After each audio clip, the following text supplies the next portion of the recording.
Welcome, everybody. Can you hear me? Fantastic. Well, welcome, everybody, to our Office Hours Infectious Disease Echo. I'm Joanna Katzman. It's March 22nd. I hope everybody is well. I'm a neurologist. I'm at Project Echo and the University of New Mexico. And I'd like to just briefly introduce my colleague, Dr. Carla Thornton, who's going to be co-facilitating with me. Carla, are you there? Yeah. Hi, Joanna. Hi, Carla Thornton here at UNM Infectious Diseases and Project Echo. Thanks, Carla. Just some brief housekeeping items before we move on.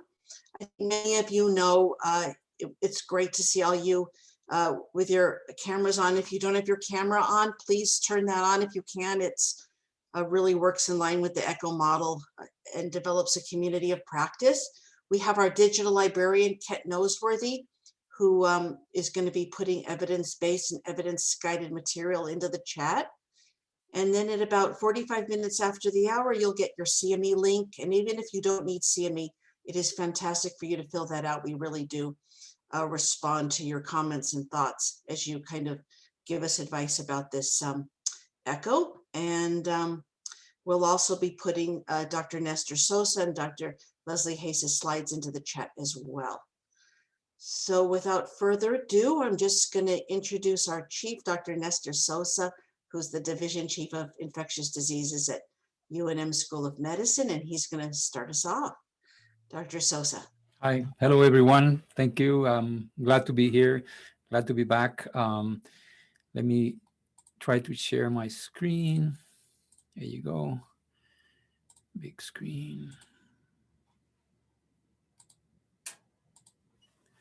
Okay, can everybody see my large screen? Okay, perfect. I got a nice color about the virus this week. So I have a few interesting papers. I'm going to go first. I think almost everybody, probably most of us, have seen the change in the policies from CDC, and we can discuss this about the 3 feet versus 6 feet in the schools, which is something that I think a lot of people welcome.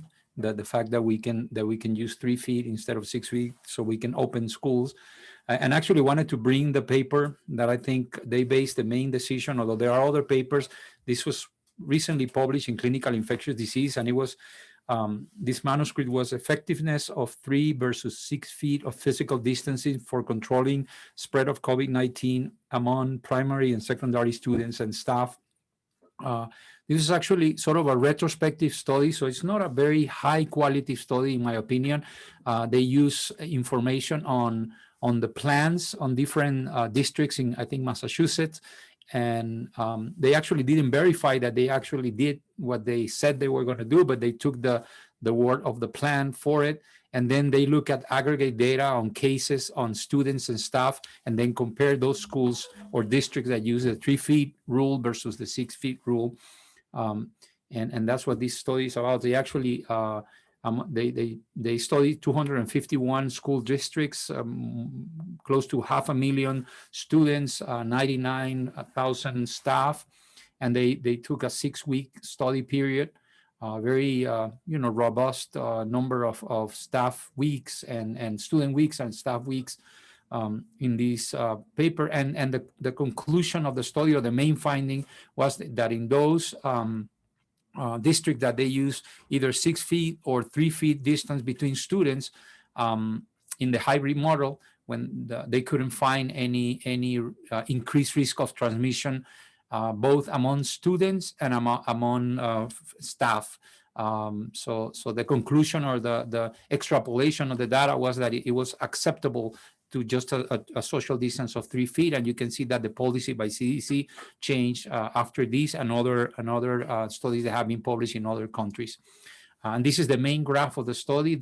This is the case rate per 100,000 in students and staff, depending on the physical distance. And you can see, like here, the staff have more cases. They are adults, so they were more cases. But you can see that the 2 lines, both the staff cases that use 6 feet and staff cases that use 3 feet in blue were very similar, actually intertwining each other. And the same thing for students. So they couldn't really, during this period from December to January, they couldn't really see a difference between the schools or the school districts that use the 3 feet or the 6 feet rule, which was reassuring for those who support the use of 3 feet in order to open schools.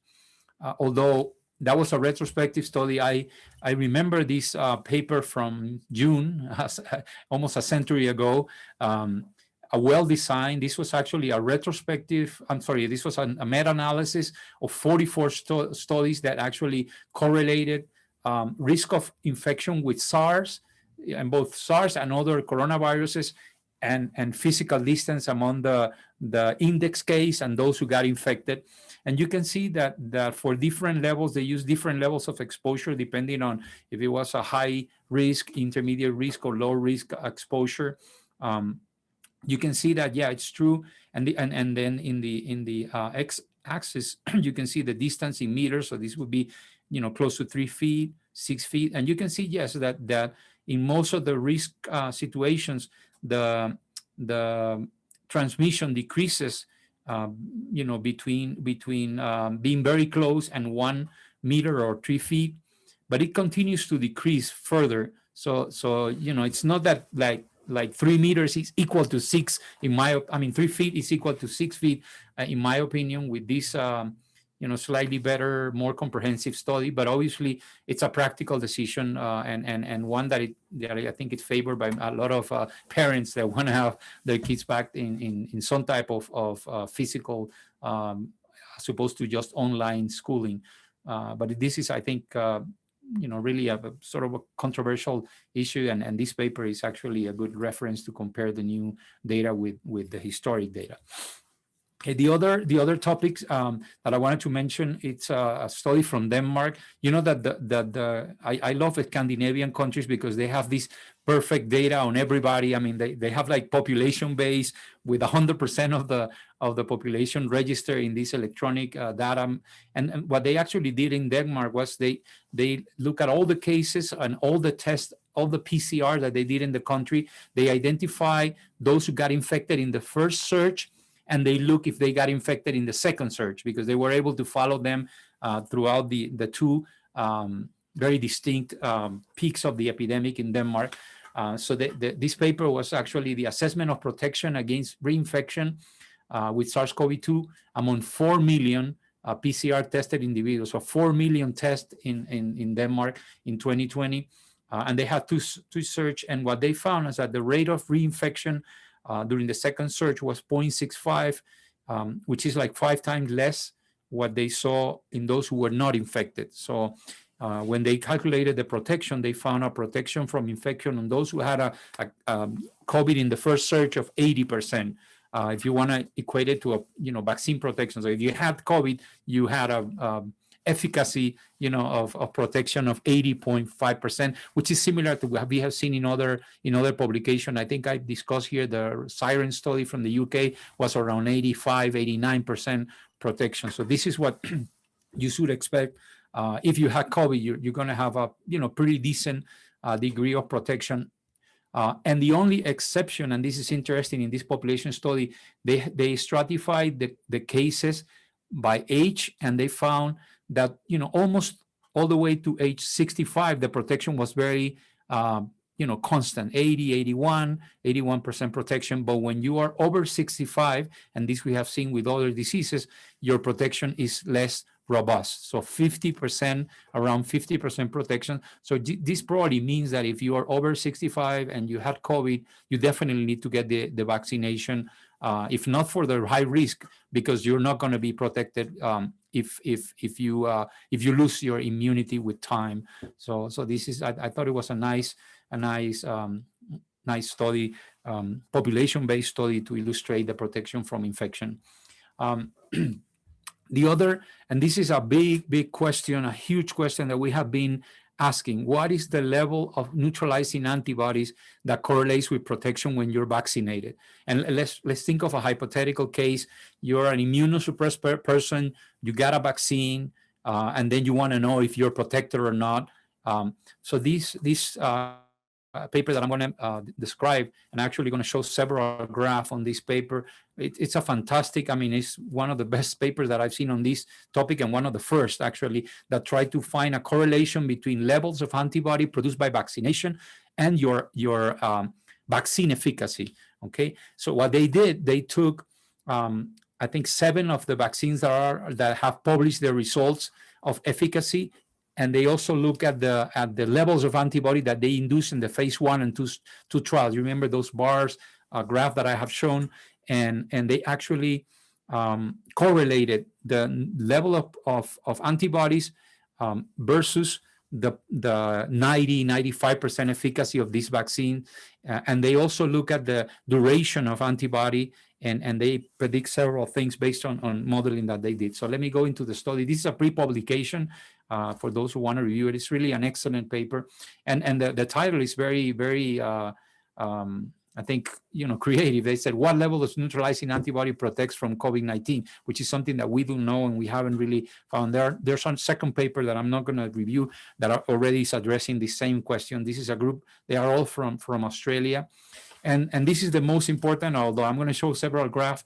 They correlated the neutralization titer over convalescent plasma. And they did this because these different companies and clinical studies use different assays to measure neutralizing antibody. So what they did, they divided the neutralizing antibody over convalescent plasma levels to sort of normalize the value or be able to compare the different vaccines. So this is not absolute neutralization, but how many times your titer is over the convalescent plasma that you study, the convalescent plasma titers that you study. So is it equal or 2 times or 4 times or maybe half of your convalescent plasma? And then they graph the published efficacy and compare to this relationship, neutralization titer versus convalescent, and they had a nice nonlinear graph in which obviously the mRNA vaccines like Pfizer here and Moderna and Sputnik that had a high,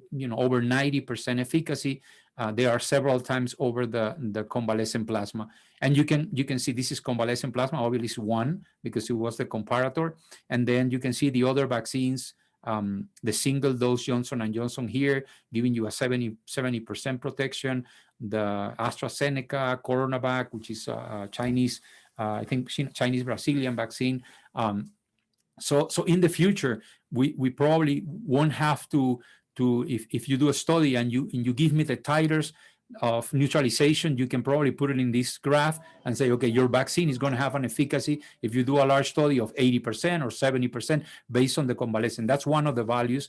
And in fact, they found something really interesting, that 50% protection is conferred by only just 20% average of the neutralizing antibody in convalescent. So if you can achieve 20% of your convalescent plasma antibodies, you receive a 50% protection. Obviously, if it's higher, like in the case of Moderna and Pfizer, if it's, let's say, 4 times your convalescent plasma, you get a 95% efficacy. So this is what's important. And also something that goes with what we are seeing, that all vaccines, despite having 70%, 79%, give you a very good protection against severe disease. Look at that. 50% protection is conferred by only 3% of neutralizing antibody present in the convalescent plasma. So as long as you have some degree of antibodies, neutralizing antibodies, you're already protected against severe disease. I'm going to see that's important for duration. The other question that they try to answer, and this they use some modeling, is, well, if you know your vaccine efficacy at the beginning, you know the vaccine efficacy, when are you going to need the booster? Which is a question that you have asked me many times. And using this graph, they actually did the same thing. So let's say your vaccine has a 95%. Let's talk about Moderna and Pfizer. 95%, you're probably okay. You're probably going to have still a 70% efficacy out to 200 days. And if you think just of 50%, you still have protection over 50% at 250 days for any type of disease. This is just any disease. And they went a step forward and they compare efficacy against infection with efficacy against severe infection. And you can see that if you started with an efficacy of, let's say, 90%, you're basically your protection against severe disease is going to be not eternal, but very long lasting, because you also have to take into consideration cellular immunity and other things. And this is precisely that, the duration. Let's take this graph. If you have a 95% efficacy of your vaccine for common disease, okay, after 1,000 days, you're probably going to be around, maybe 40% protection out 1,000 days after vaccination, but you're still going to have an almost 80% protection against severe disease based on the modeling and the calculation. And you can use any of the other different efficacies, and you can see how long they predict that the protection, at least the antibody levels, are going to protect you from severe disease. So that's also a good news. And they way even further, they actually graph if you have a variant, which is also a relevant question, that decreases your neutralizing antibody 2-fold, 5-fold, or 10-fold. You can use this graph to predict how efficacy the vaccine is going to be against the variants, which is one of the questions that we're trying to answer. So let's take this other paper, and this is another paper that I review, was just published, in which from a group from Massachusetts, in which we have reviewed this type of paper. They look at the fold decrease in neutralization with the Moderna and the Pfizer vaccine. Let me use the Pfizer, for example. And let's say you want to know, if you want to go to Brazil on vacation and you get the Brazilian, the P1 infection, how protected your Pfizer vaccine that you got here at CVS is going to be for disease, to develop COVID. You just go back to the curve and you say, okay, I got a vaccine that is 95% efficacy. It's affecting, according to that graph, more or less 5-fold decrease in my convalescent titers against the Brazilian. So I'm going to be, something around 69% protection. Okay, so that's the way this graph can be used to predict the protection. Obviously, we need to this paper to be peer review and published, but it's very, very interesting the way they were able to synthesize and discuss the data. So that was that paper. I strongly recommend you guys review it, and it's a lot of information. Finally, the last paper that I just want to mention quickly, and it's something that we have discussed, how diseases have been affected by COVID because of lack of access or people being reluctant to come. And this paper was sent by a friend of mine, Victor Urrutia, who works in Johns Hopkins. He's a neurologist who specializes on stroke care. And Joanna is going to like this one. So what they did, they actually gathered the data from the state of Maryland about strokes, all types of strokes, before the pandemic and during the pandemic, and they found, interestingly enough, a decrease in the acute ischemic stroke, transient ischemic attack, if you compare pandemic year with pre-pandemic year. So there's obviously patients were not seeking help, were not going to the hospital. They were probably, sort of suffering at home, if you want, because obviously there's no reason why the acute strokes and transient ischemic attack should have decreased with and these have been published and similar findings in other places, in other countries, and in other states. So all strokes definitely decreased during the pandemic. Even the use of thrombolysis decreased. Only thrombectomy and some of the hemorrhagic strokes were the same. So hemorrhagic strokes were the same. Probably they're more severe, so people do go to the hospital. But maybe the transient ischemic attack and some mild ischemic strokes, people are not seeking help, and we're probably going to have, consequences of that moving forward. A couple of case reports, interesting case reports, and I think Leslie is going to mention another paper. We both found different papers with the same topic. They have reported already antibodies in newborns of mother vaccinated, in the cord blood of newborns of mother vaccinated. So that was an interesting case report. I mean, it's not a surprise, but it's good to see that people are reporting the presence of antibodies after vaccination in the babies. Also, there was a lot of, you probably saw a lot of noise about the AstraZeneca vaccine and the association with deep vein thrombosis, with cavernous sinus thrombosis, and other thrombotic events. Well, this is a report of deep vein thrombosis occurring shortly after mRNA vaccine, with no other explanation. So this is just probably a consequence of the inflammatory reaction that is associated with more clotting or increase in coagulation. So it's probably not unique of the AstraZeneca, but it's probably possible with other vaccines. This is just a case report, but it was interesting to see that it happened with, not with the AstraZeneca, with some of the other mRNA vaccine. Thank you. That's it for today. Thanks. Thank you, Dr. Sosa. Wow, that was a lot of information on many different topics, so critical, from school closures to vaccinations. So many good questions to be able to ask you. Thank you. Leslie Hayes, Dr. Hayes, our primary care and addiction expert. Hi, I'm having a little trouble with internet, so if I suddenly disappear, I'll come back on without video because that seemed to do it. So, all right, next slide. So this first study was one of the more interesting studies I've seen in quite some time. And what they found was that 2% of SARS-CoV-2 positive individuals have 90% of the virus circulating in a community, which I just thought was so interesting. Basically, these folks looked at data from fall of 2020 at the University of Colorado at Boulder. They had more than 72,000 saliva samples, of which 1,400 were positive. And they looked at the distribution of viral loads within the asymptomatic individuals, and they found it was pretty much the same as what had been reported in symptomatic individuals, which I thought was interesting. And then they said that regardless of whether or not they had symptoms, just going by the viral load that you need to be contagious or infectious, about 50% of individuals who test positive for COVID seem to be in a non-infectious phase of the disease. And just 2% of individuals actually have 90% of the virions circulating within communities. And they called them super carriers. Maybe they're super spreaders. They did point out that we don't know if these folks are going to be super spreaders or not. Next slide.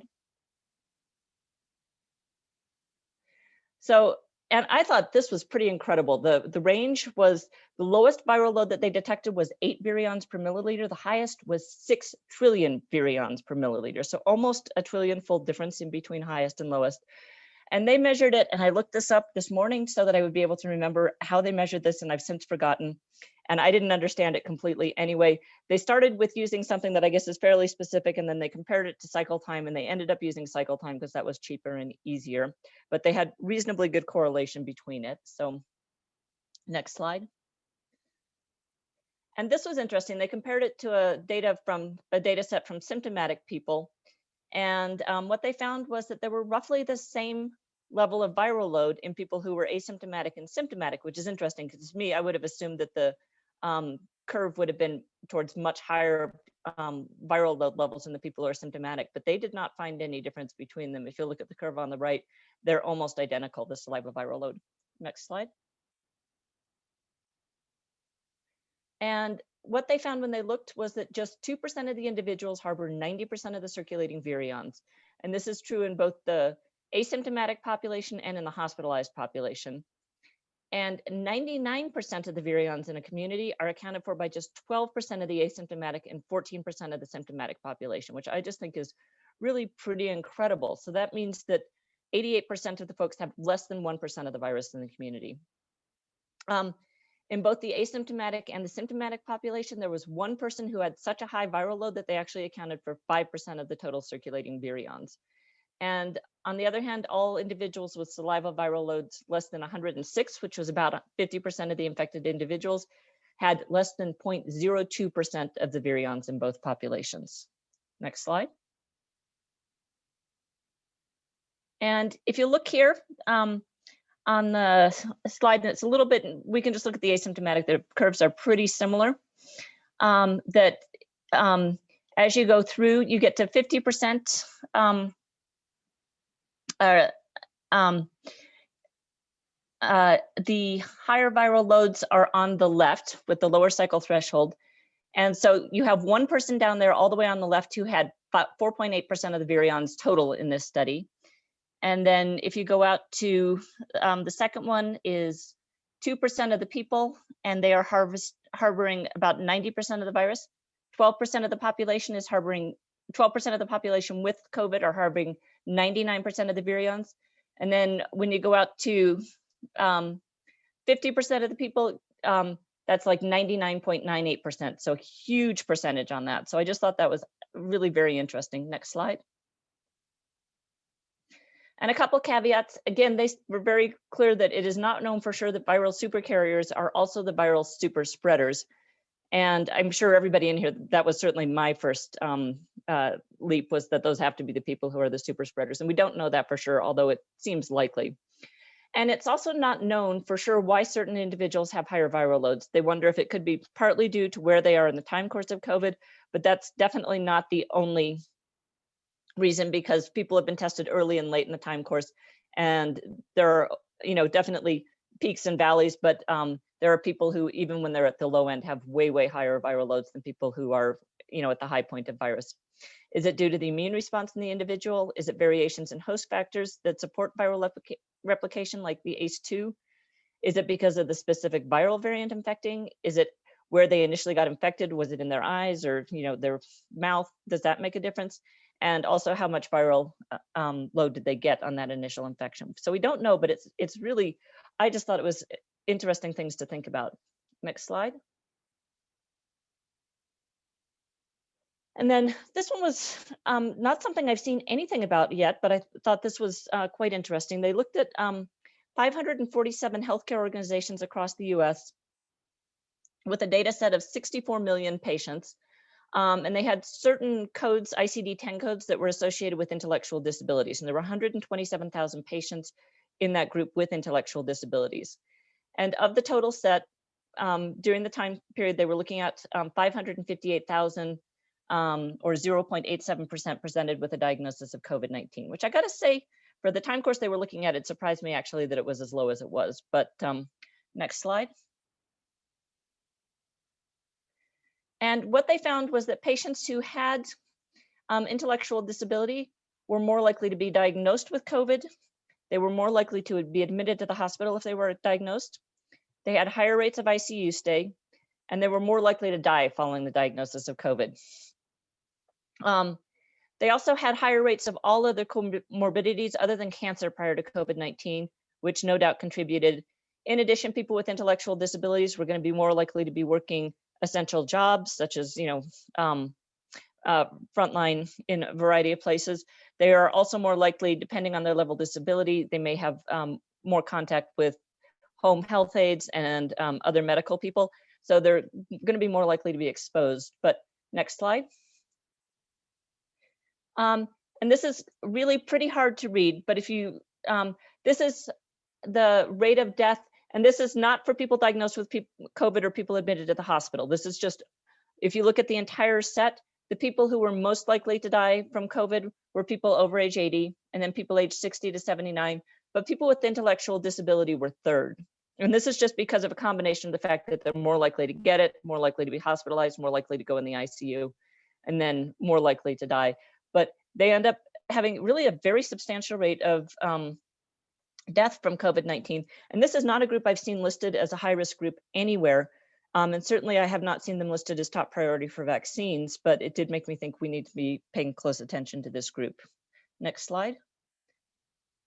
And then last is just the case report that is similar to what Nestor found, Gill and Jones. Next slide.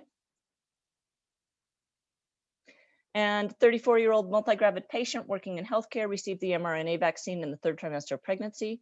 She had been tested for COVID infection multiple times by PCR. She had no known COVID exposures. All test results were negative, and she also had a prior negative antibody test. She had an uncomplicated vaginal delivery, and the baby's blood and the patient's blood were elevated for SARS-CoV-2 antibody at a titer of 1 to 25,600. So, and just a reminder, those antibodies are maternal antibodies. They are not fetal antibodies, so we are not giving long-term protection to the baby, but the protection generally lasts about 6 months. So hopefully either COVID will have gotten enough better, we won't need to worry about it, or they'll have approved a vaccine for the infants by the time these babies start to grow out of this. But nonetheless, they are going to get good coverage initially. So, and that was all I had.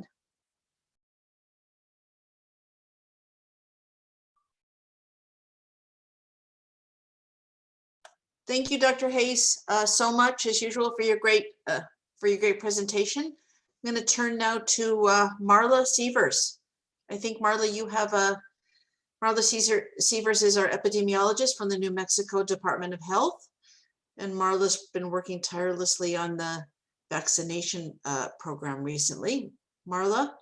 Thanks, Joanna. So I just had one quick update about vaccines for the group today. You may have heard that we've expanded vaccine eligibility to all of Group 1. So Group 1A, 1B, 1C, everyone in phase 1 is now eligible for vaccines in New Mexico. So that represents a huge portion of the population in New Mexico that's eligible for vaccines. So people age 16 and older.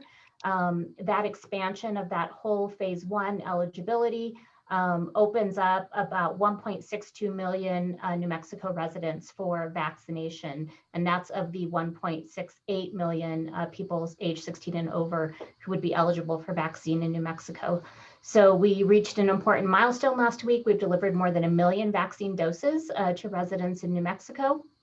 And we continue to lead the country kind of, back and forth between, the first in vaccine distribution in the country, sometimes dropping to second or third place, but we're doing a tremendous job.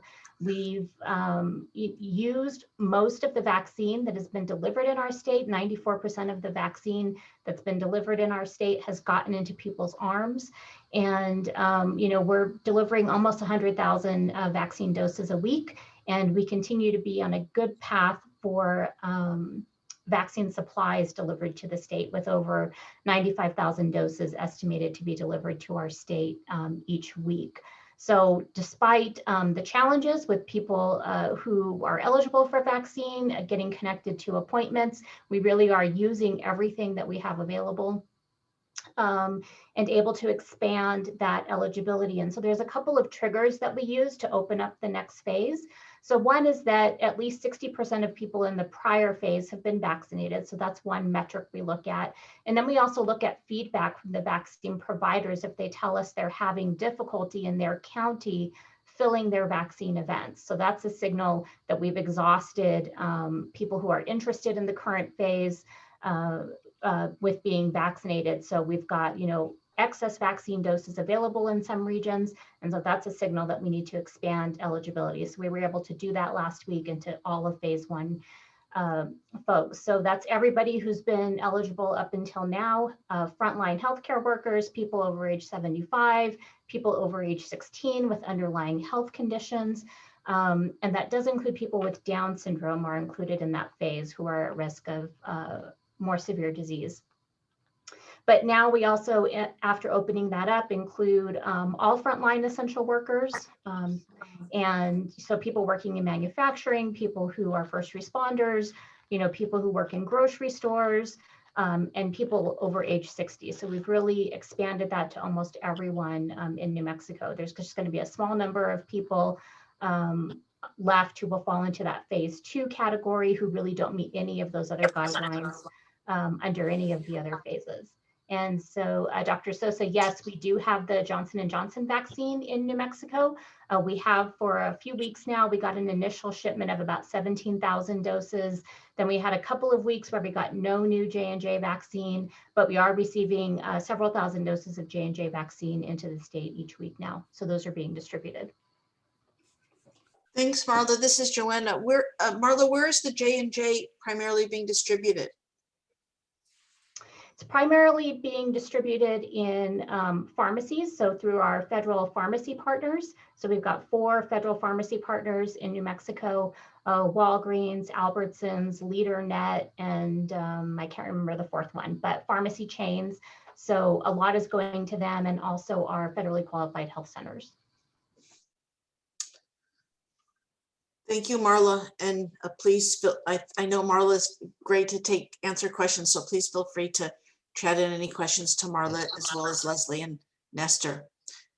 Thank you. And then finally, I'd like to introduce Dr. Cecilia Thompson. Dr. Thompson, are you there? Hi, I'm here. Yeah. Dr. Thompson works closely at our TriCore labs with Dr. Carissa Colbreth, and I don't think you have any lab updates today, do you? I don't have any lab updates, but I'm happy to take any questions regarding testing. Fantastic, fantastic. Well, I'm going to turn it over to Dr. Thornton, who's going to start the questions. Thank you, everybody. Thank you, Joanna. I just want to make sure we got the vaccine question since that was just discussed. I have one question myself while I'm looking. Marla, can you talk about the incarcerated populations and access to vaccine? So Carla, people in congregate settings, including people in correctional settings, people who are incarcerated are eligible in that phase 1 group. So I believe they're under phase 1C.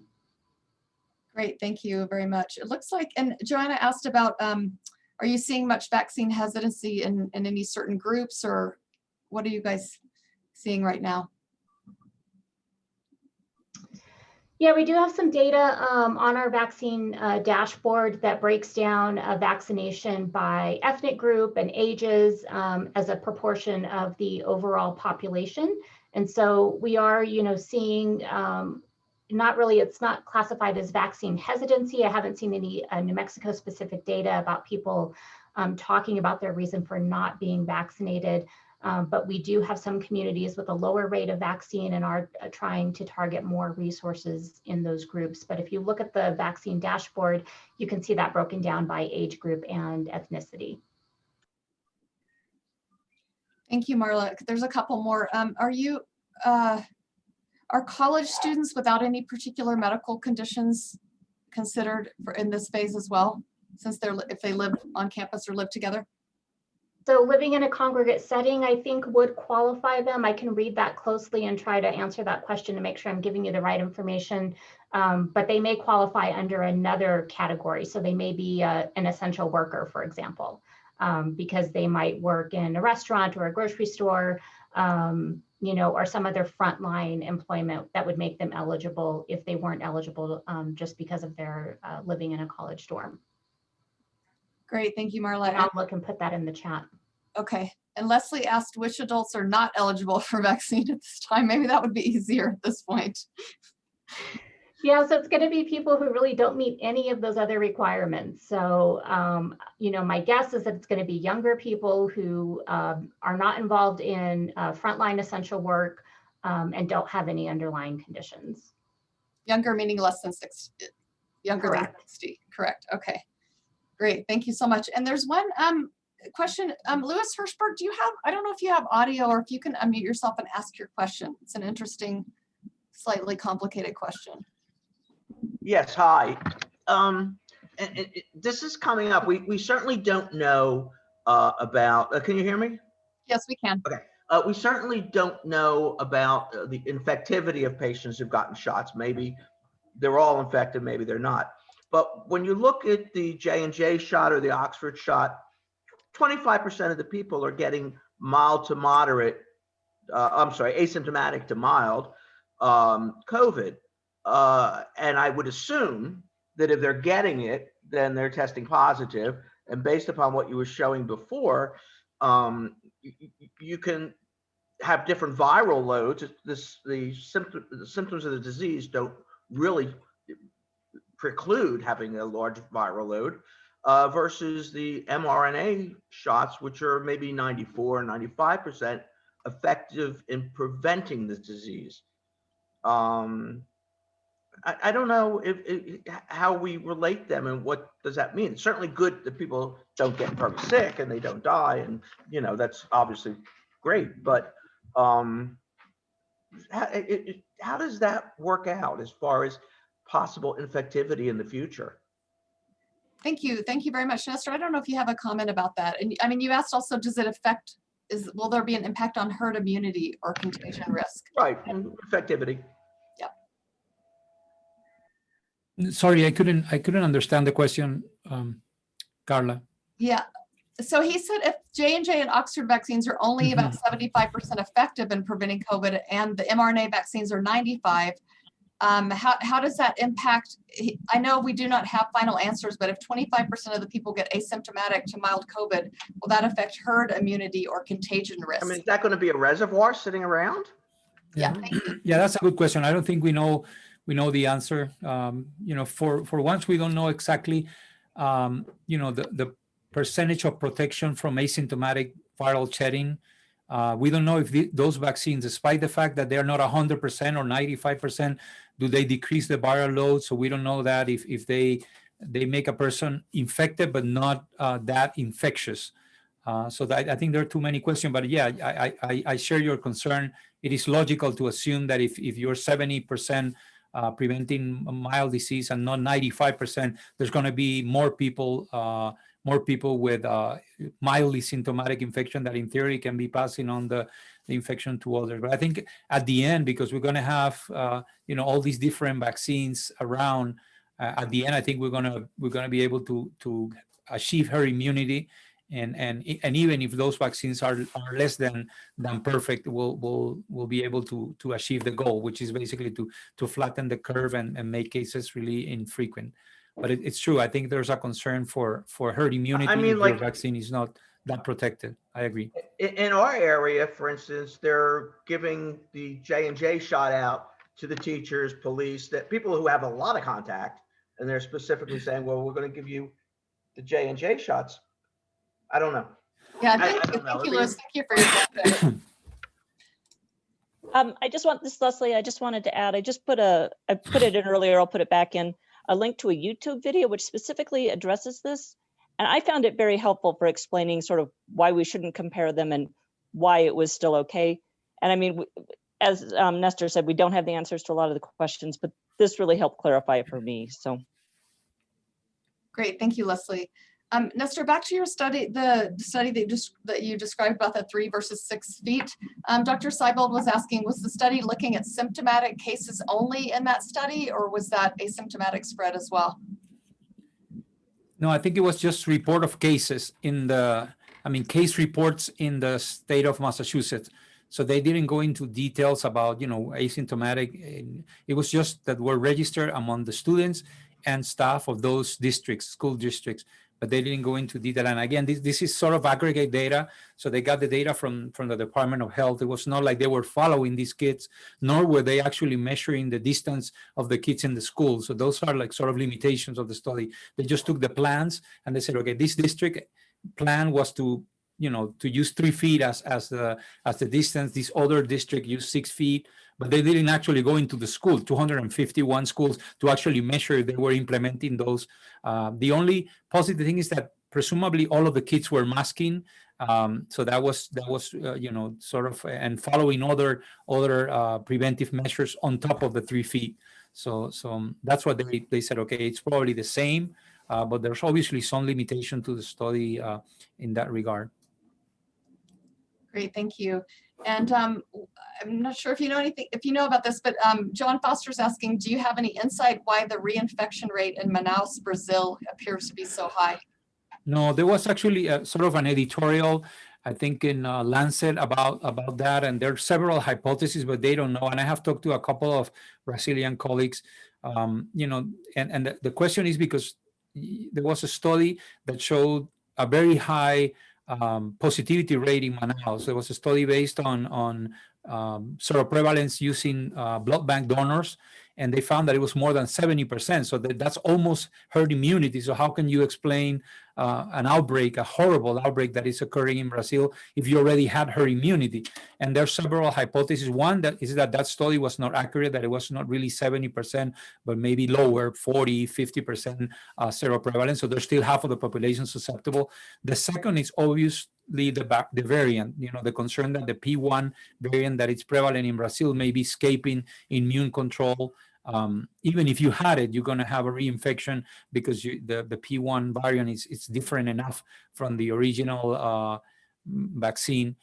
So they're very, and the other thing is waning immunity. If you had the disease in March, you're probably not going to be protected 100%, 9 or 10 months after the initial infection. So you can be reinfected just because of waning of immunity. So there's sort of a whole group of hypotheses that could explain what's occurring in Brazil at this point. And for that matter, it's occurring in Europe. There are European countries that are going into the third, lockdown, the third wave, despite initial vaccination effort and despite having two waves in 2020 and the beginning of 2021. Thank you, Nestor. This is open for Marla and Nestor and Leslie. Does anyone know if a 61-year-old has a reaction to the first Pfizer shot, will they still have a greater chance? Will they have a greater chance of reaction to the second shot? cutaneous reaction, I assume. That I can No? I can just say a few. I presented, I think, the local delay reaction. There was a paper in the New England Journal reporting the 12 cases of like this local erythema that occurs more or less 5 to 8 days after the injection. And interestingly enough, in those 12 patients, there were 4, if I remember correctly, that didn't have a reaction on the second time around. So it was just with the first, but surprisingly enough, it was not worse. And I think none of the 12 had a worse reaction. They had a similar reaction or no reaction at all with the second dose. This is different from immediate allergic reaction. And actually the CDC, that's one of the absolute contraindication. If you had an immediate, meaning less than 4-hour allergic reaction, either anaphylaxis or angioedema, right after the initial dose, you probably should not get the second dose because it is assumed that the risk of having a more severe allergic type 1 reaction is higher. But that's different from a delay, erythema or soreness or some other local delay type of hypersensitivity reaction. Thank you. And I just wanted to let everyone know that the CME link just went into the chat. If you're interested in CME, please fill that out. And also we would love to have your feedback. And I'm going to turn it back over to Joanna. Great, thank you, Carla. Elaine Gush had a question, I believe, about the AstraZeneca vaccine, Nestor. Talking about, she said, the last thing I heard about the DVT after vaccine situation was that the analysis showed the rate was no higher than the background rate. I'm wondering if you might comment on that, since a lot of the European countries are using AstraZeneca, and I think the US is even sending some of their AstraZeneca out to other countries. Yeah, I think that is correct. And that was sort of one of the conclusions of the EMA, of the European Medication Agency. But I'll give you my take. This is a personal opinion. I'm not going to reflect what they actually analyze. The events that occur are somewhat rare. I mean, it's not just thrombosis. Thrombosis, there was actually venous thrombosis of the CNS. So there's probably something there. Obviously, it's not a lot of cases. There are very few cases. And I agree. If you just say, okay, thrombosis is the same incidence as the general population, so nothing really to worry. Very rare event, like the anaphylaxis. I mean, it's undoubtedly these mRNA vaccines, the mRNA vaccine are associated with anaphylaxis, but it's a rare phenomenon. It's one in X number of millions of vaccinees will get a severe reaction. But it's somewhat, for me as a clinician, it's somewhat unusual to have a cavernous venous thrombosis for a healthy 65-year-old or 50-year-old who gets the vaccine, and then a few days after that develop this weird.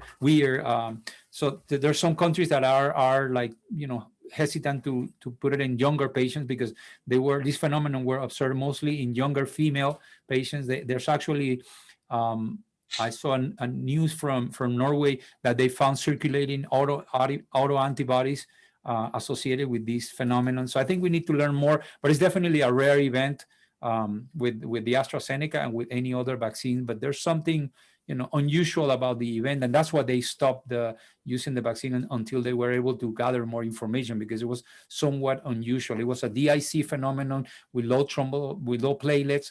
And also thrombosis in weird places. It's not just your regular DVT that anybody could have. It's actually, thrombosis of this cavernous sinus in the brain. So it's sort of, unusual. Right. Nestor, thank you.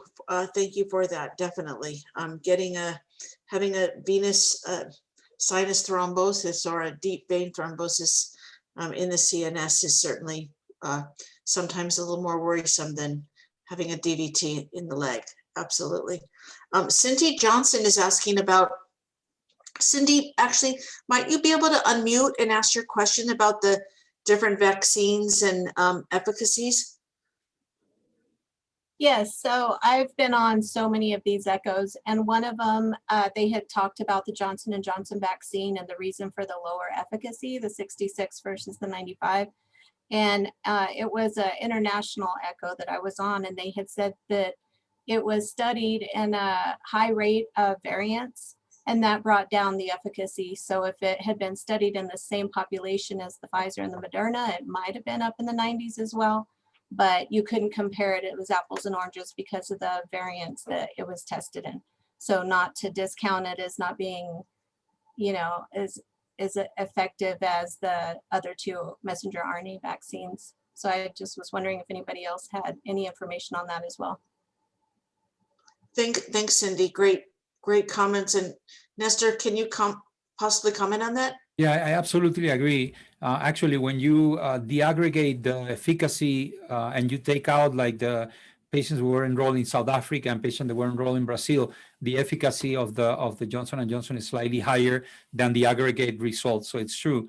So yeah, I think both the South African and the Brazilian decreased the efficacy from 10 to 30% of the vaccine. So when you include in the analysis patient from those countries, your overall efficacy is going to go down. So totally agree with Cindy. It's absolutely right. And that's one of the reasons why the FDA for the US approved the Johnson & Johnson.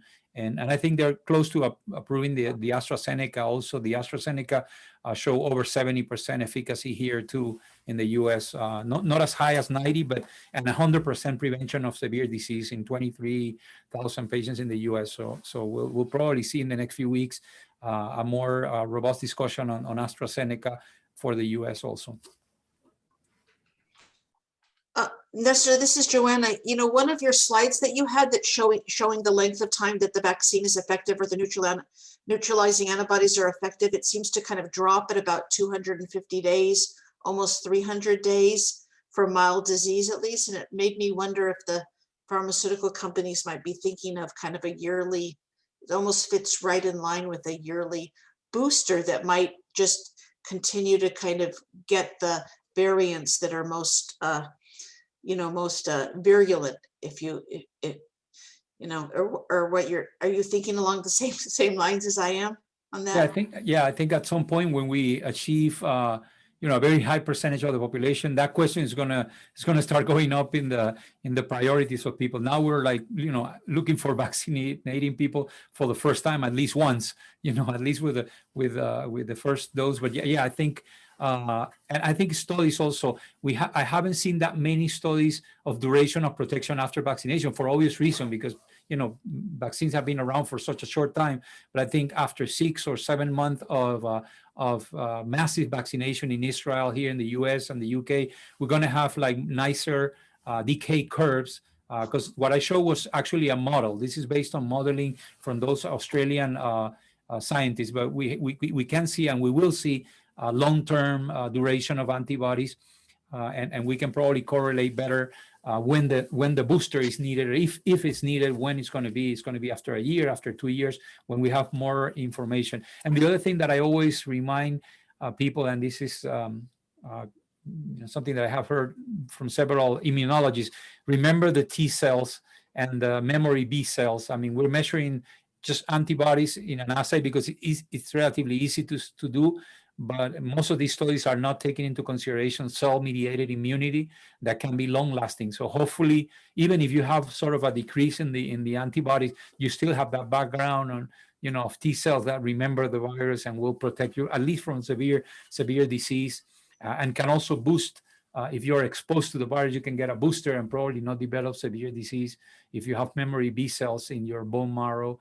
So that's also important to remember that antibodies are important, but they don't tell the whole story of the immune protection against the virus.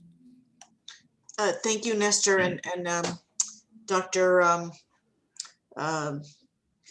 There was a question about T cell mediated immunity and the effects on that. So thank you, Nestor, for that. Lynn Colmoyer asked a question. Lynn, do you want to unmute and ask your question about patients with schizophrenia?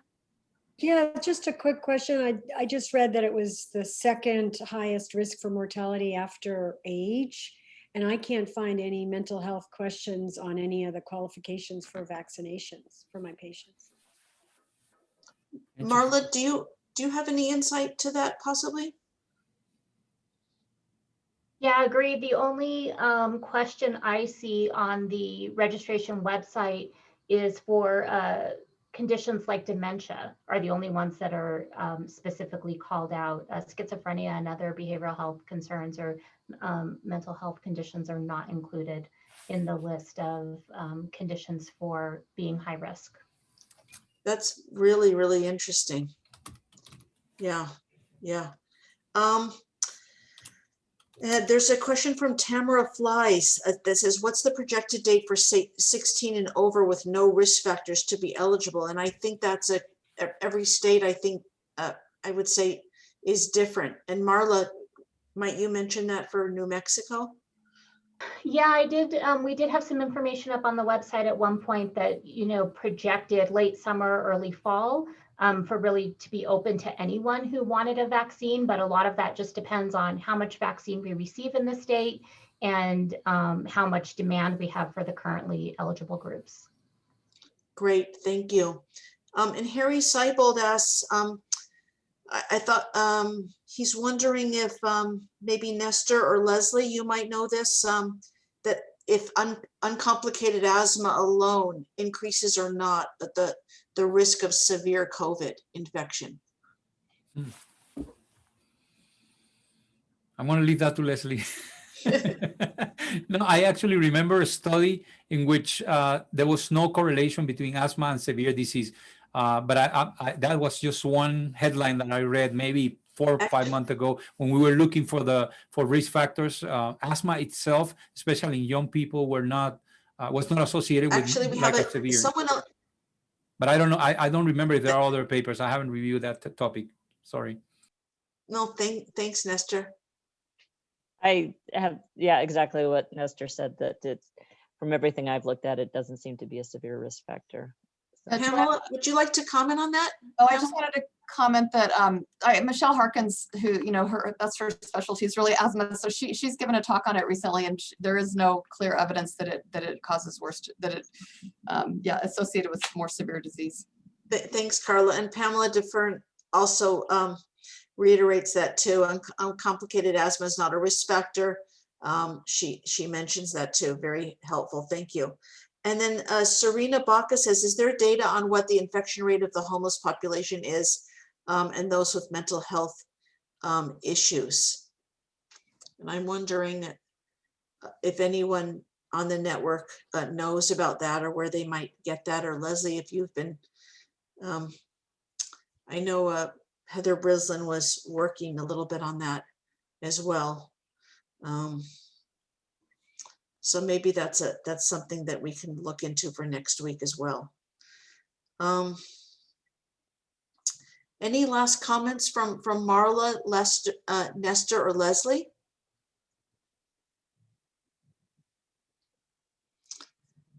Carla, any last comments? I can let everybody know that there's going to be no first responder echo today. It's spring break. That there is going to be a HIV special echo this week, I believe, on Wednesday. That we have a climate change echo. It's the 5th in our series this week on climate change and mental health, Wednesday morning at 10 a.m. Mountain Time, also talking about climate change and agriculture. And we had just a few too many amazing questions today to get through all them, but we'll continue to kind of keep a record of all of them, but really appreciate everybody's. Hey, Joanna, one other thing. Nestor, do you want to talk about the conference for those who speak Spanish? You're on the call, the conference. Sure. For those who, we're going to have actually in Spanish and Portuguese on Saturday. We're going to have a conference of all the places that do echo in Latin America. We're going to have a conference on COVID in general, also how the experience of the countries. We're going to have a presentation by Mexico, by Brazil, by Uruguay on how have they been impacted by the pandemic. Dr.